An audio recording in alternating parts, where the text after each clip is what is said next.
اعوذ باللہ من الشیطان الرجیم بسم اللہ الرحمن الرحیم۔ عزیزان محترم سلام علیکم۔ ناز افشاں رضوی کی خطابت کے ہاتھوں سے فردن فردن سلام قبول ہو، اور بہت میں شکر گزار ہوں آپ سب سامعین کے۔ آج میں یہاں سے اپنی بات کا آغاز کروں گی کہ آپ لوگ ماشاءاللہ اتنی محنت سے اتنا قیمتی لمحے لگا کے سنتے ہیں، تو میں آپ کی بھی شکر گزار ہوں۔ اور یہ سارے چینلز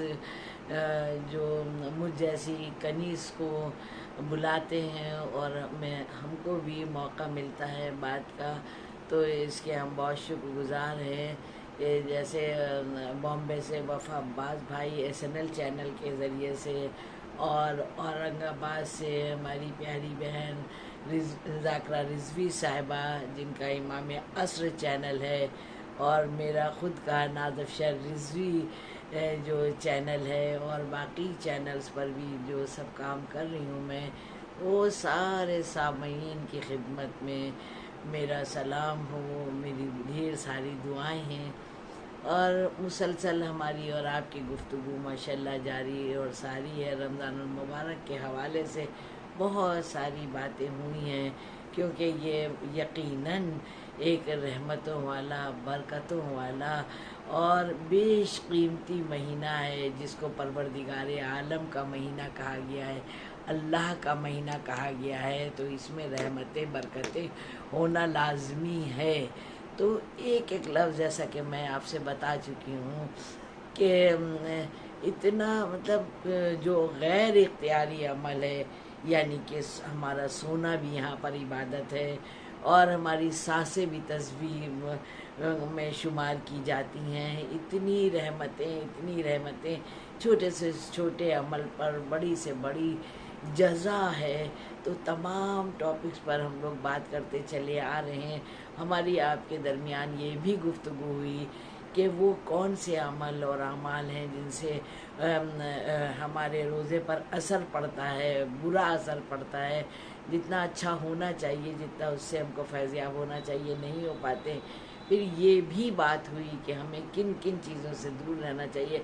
کیا کیا بات کا خیال رکھنا چاہیے، تاکہ ہماری روحانیت میں اور اضافہ ہو اور ہم خضوع اور خشوع کے ساتھ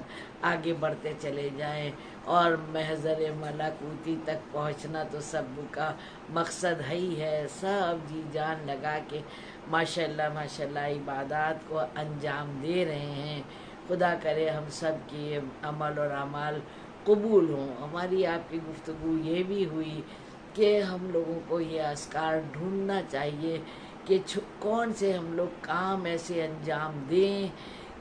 جو ہمارے روزے میں، ہماری عبادات میں اور اضافہ کرے، وسیع کرے، اس میں وزن پیدا کرے، ہمیں خود غرضی، خود پسندی سے دور ہٹ کے، اور اپنی انا کو فنا کر کے، اپنے جو بھی ہے بس ایک چھوٹے سے چھوٹا چاہے عمل ہو اور چاہے بڑے سے بڑا عمل ہو، بس خوشنودیِ الہی اور خوشنودیِ پروردگار کے لیے ہونا چاہیے۔ پھر یہ بھی بات ہوئی کہ قرآن مجید کی تلاوت کا بہار کا یہ مہینہ ہے، کہ دیکھیں جب ہم لوگ تلاوت قرآن مجید کرتے ہیں تو یقیناً دیکھنا ثواب، سننا ثواب، پڑھنا ثواب، چھونا ثواب ہوتا ہی ہے۔ لیکن الحمدللہ یہ رمضان المبارک کے مہینے میں ایک ایک آیت کا ثواب، جیسے ختم قرآن کا ثواب ملتا ہے، اور دریائے رحمت جوش میں ہے، ہوتی ہے اس وقت رمضان المبارک میں، کہ جو بھی کسی کو کوئی لباس پہنائے، کسی کو کھانے کا انتظام کرے۔ اسی لیے افطاری کا لین دین ہے کہ آپ ہفتے کتنے مسجدوں میں، امام باڑوں میں الحمدللہ ماشاءاللہ افطار کیے جا رہے ہیں۔ کہا ہے ایک کھجور بھی اگر کھلائے، جیسے میں نے صدقے کے بارے میں بتایا تھا کہ اگر ایک کھجور بھی صدقہ دیا تو وہاں پر کتنا بڑا بڑا اجر ملے گا انشاءاللہ۔ تو وہی یہ ہے کہ اگر ہم کسی کے بھوکے، کیونکہ صرف روزہ بھوک و پیاس کا نام نہیں ہے، کہ خالی اس کا تعلق شکم سے ہے کہ ہم نے بھوکے ہیں ہم تکیے سے سر ہی نہیں اٹھائیں گے، یا پھر ہم ناک کو مکھی نہیں بیٹھنے دیں گے، بس غصہ کریں گے کیا بھائی ہم روزے سے ہیں۔ یہ سب بھی بات ہوئی کہ حرام ہے روزے میں غصہ کرنا، پھر وہ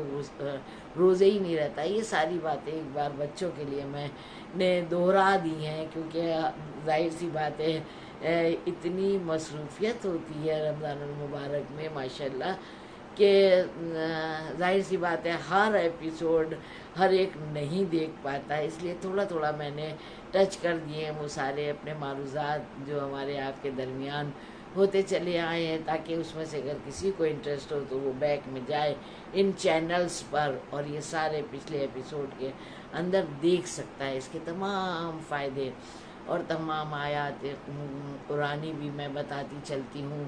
کہ کس سے کیا فائدہ ہے۔ ابھی بھی جو بیوی عطا کریں گی وہ میں آپ کے سامنے خدمت میں پیش کروں گی، لیکن آج جو مجھے آپ کے سامنے بات کرنا ہے وہ یہ کہ جب اتنی رحمتوں والا مہینہ ہے اور روزہ اور نماز یہ دو چیزیں جیسے ایک سکے کے دو پہلو، تو ہم لوگ نماز پنجگانہ تو الحمدللہ پڑھتے ہی ہیں، پڑھ ہی رہے ہیں، لیکن نماز شب کے بارے میں بات کرنا ہے کہ یہ کتنی ضروری اور کتنی اہم ہے، اس کی کیا فضیلت ہے، اس کو کیسے ادا کرنا چاہیے، اگر اس کو مختصر کیسے کیا جا سکتا ہے، اس کو کیسے جاگا جا سکتا ہے۔ کہتے ہیں نا کہ جاگ نہیں پاتے ناز بھاجی، رات میں آنکھ نہیں کھلتی ہے، دیر رات تک کو سونا ہوتا ہے۔ تمام طرح کے اس میں سوالات ہم لوگوں کے پاس آتے ہیں جن کے الگ الگ جواب دینا ہوتے ہیں، تو میں نے سوچا آج ویڈیو میں نماز شب پر ہی بات کر لی جائے کہ رمضان المبارک اور نماز شب کی تو ایک الگ ہی عظمت، رحمت، برکت ہے۔ ہماری زبان میں دم نہیں ہے، ہمارے علم میں اتنی وسعت نہیں ہے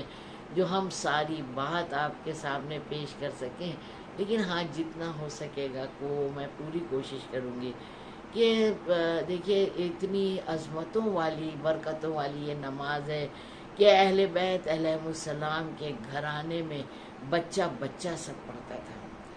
نماز شب بھی۔ اسی لیے میں کہتی ہوں چاہے چھوٹا سا بچہ ہے، چاہے ایک رکعت پڑھوائیے، اس کو بھی یہ بات معلوم ہو کہ نماز شب بھی کوئی چیز ہے اور یہ بہت بڑا چارجر ہے۔ کہتے ہیں نا کہ انورٹر لگائے، بیٹری لگی ہے، جنریٹر لگائے، لائٹ آئے کہ جائے، ہمارے یہاں روشنی رہے گی، ہمارے یہاں اجالا رہے گا۔ تو بچوں کو یہ پتہ رہنا چاہیے کہ تمام حالات معاملات زندگی تو کیسے کیسے کروٹ لیتی ہے، بدلتی ہیں، مولا سب کو سلامت رکھے، سب کے بچوں کو بھی، عزیز اقربا کو بھی، لیکن ہمیں تیاری تو رکھنا چاہیے جب ہمارے پاس سب کچھ موجود ہے۔ تو یہ اتنی بڑی بیٹری ہے، یہ اتنا بڑا چارجر ہے، ابھی انشاءاللہ میں بتاؤں گی اس کے فوائد، لیکن ابھی تو اس کی عظمت کے اہل بیت علیہ السلام کے چھوٹے سے چھوٹا بچہ پڑھتا تھا۔ آپ دیکھیں اس کی کوئی تو عظمت رہی ہوگی۔ یہ ہماری شہزادی زینب صلوات اللہ علیہ نے اسیری میں بھی اس نماز کو ترک نہیں کیا، اور ہمارے مولا علی علیہ السلام نے مولا عباس علیہ السلام کو نماز شب میں ہی مانگا۔ کوئی امام ایسا نہیں ہے جو نماز شب نہیں پڑھتا ہو۔ ہمارے حضور پاک صلی اللہ علیہ وسلم پر تو نماز شب واجب تھی اور انہی کی یہ وصیت ہے، نبی پاک صلی اللہ علیہ وسلم کی وصیت ہے، اللہم صلی علی محمد وآل محمد وعجل فرجہم۔ مولا علی سے وصیت ہے اور کہا کہ دیکھو جو نماز شب کو ہلکا جانے گا وہ ہم میں سے نہیں ہے۔ غضب خدا کا، بڑے مجھ سے بہتر جانتے ہیں، لیکن بچے کو بتائیے کہ جب ہم لوگ نبی پاک صلی اللہ علیہ وسلم کے ماننے والے ہیں اور پورا قرآن قلب نبی پر نازل ہوا اور قلب نبی سے کردار آل محمد میں ڈھل گیا اور ہم لوگوں تک ہادی، رہبر، پیغمبر الحمدللہ ایک لمبا پورا وہ ہے ہمارے پاس دکھانے، بتانے، سمجھانے کے لیے سارا معاملات کے کہیں سے گوشہ حیات کا کوئی گوشہ ایسا نہیں رہ گیا جس کو تشنا چھوڑ دیا ہو کہ کچھ ہے زندگی میں آرزو، تمنا، چاہت، پیاس، جستجو، اور لیکن اس کا حل نہیں ہے، ایسا نہیں چھوڑا۔ تو ہمارے پاس سارے مولا موجود ہیں، ان کی تعلیمات موجود ہیں، ان کی کتابیں موجود ہیں، تو اس سے استفادہ حاصل کرتے جائیں گے تو انشاءاللہ الحمدللہ ہماری روحانیت میں ایک عجیب اضافہ ہوتا چلا جائے گا، اور وہ انسان خود محسوس کر سکتا ہے، خود جتنا مطمئن ہو جاتا ہے، جتنا محسوس کرتا ہے، پھر اس کے اطراف میں اس کے ساتھ رہنے والے چاہے جتنے بے چین ہوں، چاہے جتنے کرب میں ہوں، وہ بھی اس سکون کو محسوس کرنے لگتے ہیں، اور خرامہ خرامہ ان کے قدم بھی اس طرف بڑھنے لگتے ہیں۔ کیا بات ہے، کوئی تو بات ہے، تو لائے عمل ان سے سیکھنے لگتے ہیں اور خود بھی سکون میں ہوتے ہیں۔ تو نماز شب پھر وصیت کی کہ دیکھو کہہ دینا، اور پھر حکم دینا میرے شیعوں کو کہ اس کو ہے سنت لیکن اس کو واجب کی طرح سے انجام دیں انشاءاللہ۔ تو ہمیشہ ہمارے اہل بیت علیہ السلام نے ہم لوگوں کو سکون، چین اور آسانیاں فراہم کی ہیں، ہر معاملے میں، ہر مسئلے میں۔ بہت ٹپیکل مذہب کو بنا کے نہیں بھیجا، وہ تو ہم لوگ کو کا مزاج ہے کہ ہر بات کو اتنا توڑ مڑوڑ کے، اتنا ٹپیکل، اتنا دقیق بنا دیتے ہیں کہ انسان گھبرا جاتا ہے، یہ کیسے ہوگا، یہ کیسے کیا جائے گا، وغیرہ وغیرہ۔ ورنہ تو اسلام بہت آسان چیز ہے۔ ابھی میں نے مجلس پڑھی تھی شاید کانپور میں، ہاں یہ بتانا تو میں بھول گئی کہ ماشاءاللہ آپ لوگ کہیں اورنگ آباد سے ہیں، آپ کا چینل بامبے سے ہے، کوئی حیدرآباد سے ہوتا ہے، کوئی کہاں سے، کینیڈا سے، دور دور کے سارے چینلز ہوتے ہیں، لیکن میں لکھنؤ کی سرزمین سے ہوں۔ یہ مجھے بہت خوشی ہوتی ہے کہ ماشاءاللہ آپ کے ساتھ جڑنے کا موقع ملتا ہے۔ تو میں نے وہ مجلس میں یہ بات میں نے پڑھی کہ دیکھو جو بھی ہے اگر خضوع اور خشوع کے ساتھ کیا جاتا ہے تو بہت بڑا عمل کرنے کی ضرورت نہیں ہے۔ دل صاف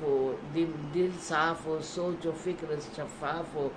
اور پورے خضوع اور خشوع کے ساتھ اگر کوئی عمل کیا جاتا ہے اور وہ درجہ قبولیت تک پہنچ گیا تو اور کیا چاہیے۔ کہیں کسی مسجد پر ایک جملہ لکھا میں نے دیکھا تھا کہ اگر زندگی کا ایک سجدہ قبول ہو گیا تو نسلیں سنورنے کی طاقت رکھتا ہے۔ الحمدللہ پروردگار عالم ہم لوگوں کو بھی توفیق عطا کرے کہ ہماری عبادت کو، ساری عبادات کو اور جو ہے شرف قبولیت حاصل ہو، اور توفیق مولا دیں کہ ہم لوگ سارے عمل کو انجام دے سکیں جیسے اہل بیت علیہ السلام نے ارشاد فرمایا ہے۔ نماز شب، اس کی کہ کئی باتیں سامنے آتی ہیں، وہ یہ کہ ایک تو آدھی رات میں اٹھنا بہت مشکل ہوتا ہے، اس کے لیے آیت اللہ خوئی صاحب کا فتویٰ ہے کہ اس کی آپ جب بھی ہے نماز شب آپ پڑھیں تو بہت رات میں اٹھنا ہوتا ہے، اور اس کے بعد اتنی لمبی نماز، تو انہوں نے کہا کہ آپ ایک رکعت بھی پڑھ سکتے ہیں۔ رات میں اٹھنے کے لیے تمام علماء حضرات نے تمام چیزیں بتائی ہیں، ایسا کریں تو اٹھ پائیں گے، ویسا سیدھی کروٹ لیٹیں تو انشاءاللہ رات میں نیند جلدی سے کھل جائے گی۔ کوئی بتاتا ہے کہ وضو کر کے لیٹیے، کوئی بتاتا ہے جتنے اذکار سوتے وقت پڑھے جاتے ہیں وہ پڑھیے، پھر دعا کر کے لیٹیے تو انشاءاللہ وہ نماز شب میں جاگ جائیں گے۔ اور میں بھی ایک بات آپ کی خدمت میں پیش کر رہی ہوں، وہ یہ کہ سورہ کہف کی آخری آیت کو اگر پڑھ کے لیٹیں، یوں بھی نماز شب کے علاوہ بھی بچوں کے امتحان ہوتے ہیں یا کسی وجہ سے کسی خاص وقت پر جاگنا ہوتا ہے، تو اس کے لیے ہے کہ سورہ کہف کی آخری آیت کو پڑھ کے انشاءاللہ سوئیے تو ایک فرشتہ مقرر ہو جاتا ہے اللہ کی طرف سے، حکم الہی سے، اور وہ آپ کو اٹھا دیتا ہے۔ تو یہ اب سورہ قرآن مجید کا الارم ہے، آپ چاہیں تو اس کو اس طرح سے دیکھ سکتی ہیں۔ کوئی علماء حضرات بتاتے ہیں کہ اپنے پاس پانی رکھیے، الارم بھی بجتا ہے تو پھر ہم لوگ بند کر کے سو جاتے ہیں، بالکل سرانے پانی ہوگا، ہاتھ ڈالا اپنے منہ پر چھڑکا وغیرہ وغیرہ، یہ اپنے حساب سے جیسے بھی آمادہ کریں۔ اور میں تو کہوں گی کہ جب دل میں لگی ہوتی ہے، جب دل تک پہنچ جاتی ہے، پھر کسی زور زبر کی ضرورت نہیں پڑتی ہے۔ جو پڑھتے ہیں ان کو کتنا مزہ آتا ہے، ان کے میں نے دیکھا ہے کیا کھل ہی جاتی ہے آنکھ ماشاءاللہ سے۔ تو یہ جو ہے نماز 1 رکعت بھی پڑھ سکتے ہیں، ویسے اس کی 11 رکعت نماز ہے۔ 8 رکعت نماز جو ہے 2 کر کے پڑھنا ہوتی ہے، اور اس کے بعد 2 رکعت جو ہے شفا کی ہے جس میں قنوت نہیں ہے۔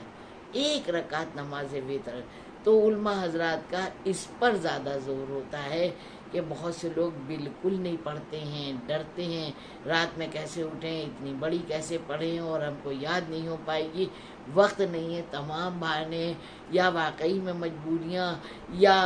حلالت کی، بیماری کی، ضعیفی کی۔ تو سب چیز کا حل بتا دیا ہے، کہا کہ دیکھو یہ سنتی نمازیں ہیں، اس کو آپ بیٹھ کے بھی پڑھ سکتے ہیں، سنتی سب نماز بیٹھ کے پڑھ سکتے ہیں، اور نماز شب بھی بیٹھ کے بھی پڑھی جا سکتی ہے۔ اور علماء حضرات تو یہاں تک بتاتے ہیں کہ چلتے پھرتے بھی سنتی نمازیں پڑھی جا سکتی ہیں۔ تو اس کا یہ مسئلہ بھی حل ہو گیا، جاگنے کا بھی مسئلہ حل ہو گیا کہ اس طرح سے جگہ،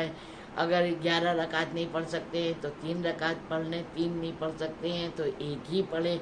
مگر عادت ڈالیں۔ اتنے فائدے ملیں گے، اپنے قلب کو اتنا سکون ملے گا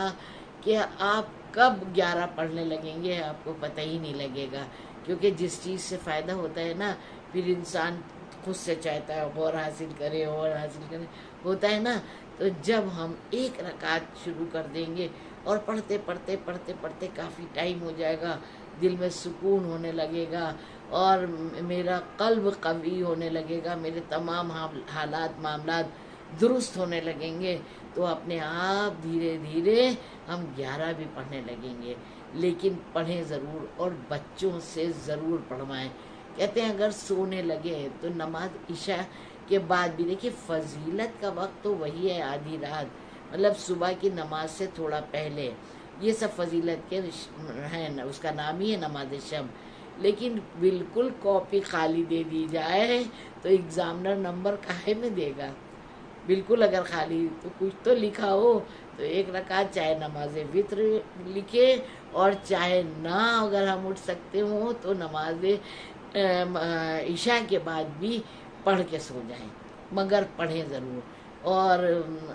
اپنے آپ سے وعدہ کریں کہ بس ہمیں پڑھنا ہے پڑھنا ہے، اور جب نہیں اگر ہو تو یہ بھی وعدہ کر لیں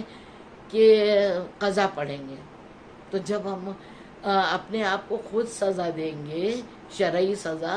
کہ ہم قضا پڑھیں گے، 2 4 10 5 بار جہاں ہم نے قضا پڑھی، اپنے آپ سے شرمندگی ہوگی کہ جب قضا پڑھنا ہی ہے بابا تو اٹھ ہی جاؤ، ٹائم سے پڑھو، اور یا تو پھر عشاء کے بعد پڑھ کے سو۔ تو یہ سب تو ہیں اس کے مسئلے مسائل، اور واجبات کی طرح اس کو لینا ہے، ضرور ضرور پڑھنا ہے۔ حکم دیا ہے کہ ہمارے شیعوں سے کہو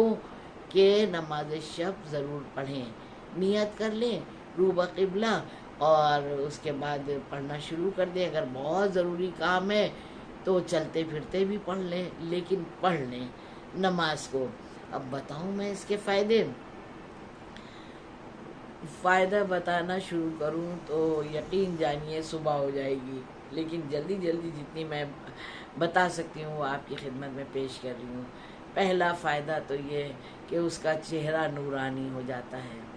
اس کا پھر قلب قوی ہو جاتا ہے، اور اس کی روزی میں اضافہ ہو جاتا ہے، اور اس کی جو اپنی پرسنالٹی ہوتی ہے، جو اپنی ڈگنیٹی ہوتی ہے، اس میں بھی فائدہ ہوتا ہے، یعنی کہ لوگ اس کی عزت کرتے ہیں۔ پھر اس کی زبان میں اثر پیدا ہو جاتا ہے، اس کی بات کو لوگ سننا چاہتے ہیں، اس کی بات کو لوگ سمجھنا چاہتے ہیں، اس کی بات کو لوگ ماننے لگتے ہیں۔ پھر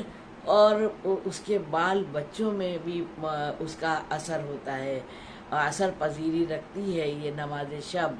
اور نماز شب جو ہے آخرت تک ساتھ جاتی ہے۔ یہ قبر کا کہتے ہیں چراغ ہے، کہیں پر ملتا ہے یہ قبر کا بستر ہے، یہ نورانی ہو جاتی ہے، یہ روشنی لے کے ہماری قبر میں آتی ہیں، اور یہ ہمارے میزان میں ہمارے اعمال کو وزنی کرتی ہے۔ اور نماز شب ہمارے جو پولیس رات کا راستہ جو بال سے زیادہ باریک اور تلوار کی دھار سے زیادہ تیز، وہاں پر بھی اثر پذیری رکھتی ہے، یہ پولیس رات کو بھی آسان کر دیتی ہے۔ اور یہ نبی کی سنت ہے، سنت نبی ہے نماز شب۔ اور جو بچیوں کی شادیاں نہیں ہو رہی ہیں، انشاءاللہ اگر وہ نماز شب کو ریگولر پڑھنے لگیں گی اور زیارت عاشورہ کو، دونوں باتیں میں یہ چیزیں ملتی ہیں، تو انشاءاللہ ان بچیوں کی جلدی شادیاں بھی ہوں گی، اور جب رشتے ادھر سے آئیں گے تو پھر ادھر کیا عالم ہوگا وہ تو اللہ ہی جانتا ہے، رشتے ہوں گے۔ اور اس کے بعد جن کے مقدمے چل رہے ہیں، جو بیجا قید میں ہیں، وہ چھوٹ جائیں گے، جن کے مقدمے چل رہے ہیں، غلط پھنسائے گئے ہیں، ان کو جیت مل جائے گی انشاءاللہ۔ اور سب سے بڑی بات پتہ ہے آپ کو، اس کا حافظہ مضبوط ہوگا، ایک دم مائنڈ کمپیوٹر کی طرح چلنے لگے گا نماز شب جو پڑھنے لگتا ہے۔ تمام مصیبتوں میں ہم لوگ گرفتار رہتے ہیں، یہ پیسہ وہاں پھنس گیا، نازوا جی اب تک نہیں مل رہا ہے، وہ ہم سے منہ موڑ کے چل رہا ہے، اس ٹائپ کی بھی مطلب بے وجہ کی دشمنیاں ہو جاتی ہیں۔ تو ان دشمنیوں سے بھی نجات ملے گی، جو ہمارے دشمن ہیں وہ بھی ہماری بات کو سمجھیں گے، اور ہمارے دشمنوں کے دل میں بھی ہمارے لیے خوف الہی پروردگار عالم ڈال دے گا انشاءاللہ۔ زندگی کا ہر مسئلہ مسائل، چاہے وہ ازدواجی زندگی ہو، وہ بھی سلجھ جائیں گے۔ ہوتا ہے زن اور شوہر میں نا ٹینشن ہوتی ہے، جھگڑے ہوتے ہیں، وہاں پر بھی یہ نماز کام آتی ہے۔ دعا کرنا ہے، دعا اسی لیے کیونکہ، اور ایک یہ بات کہ اخلاقیات پر اتنا کام ہوتا ہے، نماز شب وہاں پر بھی اس چیز کو بھی مکمل کرتی۔ کیا کہا؟ 40 مومنوں کے نام لیجئے، زندہ اور مردہ۔ نہ تو ہم زندہ لوگوں کو چھوڑ سکتے ہیں، ہر رشتے کو مضبوطی سے جینا ہے، ادب کرنا ہے، عزت، والدین کا تو کیا مرتبہ ہے، الجزاء الاحسان الا الاحسان، احسان کا بدلہ احسان۔ پروردگار عالم نے اپنے ساتھ ساتھ کہا ہے کہ دیکھو ان کا احسان مانو، ہے نا۔ تو والدین کا تو ہے، لیکن سارے رشتے، وہ چچا چچی، پھوپھا پھوپھی، بھائی بھتیجے، عزیز اقربا، خالہ پھوپھی، ہر رشتے کی اہمیت ہے۔ یہ سب جو نیکیاں کرتا ہے انسان، تو پروردگار عالم کی نظروں میں اس کا مرتبہ بلند ہوتا چلا جاتا ہے۔ اور ایسے ہی نہیں ہے کہ بس کر رہے، نہیں، ادھر بڑے بڑے نمبر بھی ملتے ہیں۔ یہ سب وہ ہے، کہتے ہیں نا کہ جو وہاں کا بینک ہے جہاں کچھ بھی، سکندر بھی خالی ہاتھ گیا تھا، کچھ لے کے نہیں جا پایا تھا، تو وہاں پر یہ ساری نیکیاں پہنچیں گی جہاں پر انسان کو کوئی پہچانے گا نہیں، کوئی اپنا بھی ساتھ دینے والا نہیں ہوگا، وہاں یہ نیکیاں ساتھ دیں گی۔ مردوں سے بھی رشتہ کہہ دیا گیا ہے، جب ہم ہاتھ اٹھاتے ہیں نا نماز شب میں اور مرحومین کے لیے دعا کرتے ہیں تو وہ بھی ہمارے حق میں دعا کرتے ہیں، ان سے بھی رشتہ بنا رہتا ہے۔ اور اگر دنیا میں جو ہمارے عزیز اقربا ہیں، ہمارے بال بچے ہیں، ہم لوگ اپنے لیے اتنی دعائیں کرتے ہیں، چاہے کہیں اور نہیں پوری ہوں، کہتے ہیں نا ماں کا چہرہ دیکھو تو ثواب ہے، اور کہیں دعا نہ قبول ہو رہی ہے تو ماں کا چہرہ دیکھ کے اور مسکرا کے دیکھو اور ان سے کہو کہ دعا کریں۔ لیکن یہ نماز شب میں بھی کہ اگر آپ کی کوئی دعا کہیں نہیں پوری ہو رہی ہو تو پھر گوشہ تنہائی میں آئیے، مصلے پر آئیے، اپنے چارجر کو چارج کریے، اپنی